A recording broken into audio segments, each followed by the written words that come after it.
Oui, rappel au règlement, allez-y.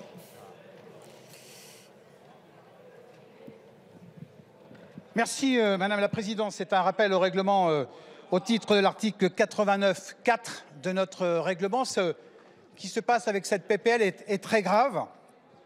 Et je voudrais l'expliquer très rapidement. Il ne fait absolument aucun doute que l'article 40 de la Constitution doit être opposé à l'article 3 bis de cette PPL qui est issu d'un amendement du rapporteur, lui-même complété par des sous-amendements d'un certain nombre de notre collègue.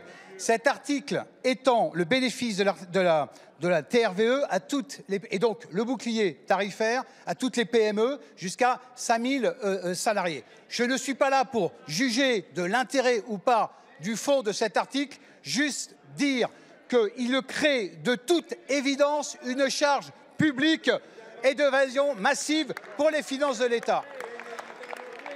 Même le rapporteur l'a dit, je me permets de le citer dans l'exposé sommaire de son amendement. Il parle des contraintes portant sur la recevabilité financière de l'initiative parlementaire. Dans l'examen de son amendement, il parle du coût important pour les finances publiques. Dans son rapport décrit de l'article 3 bis, il parle du dispositif du bouclier tarifaire et de son extension.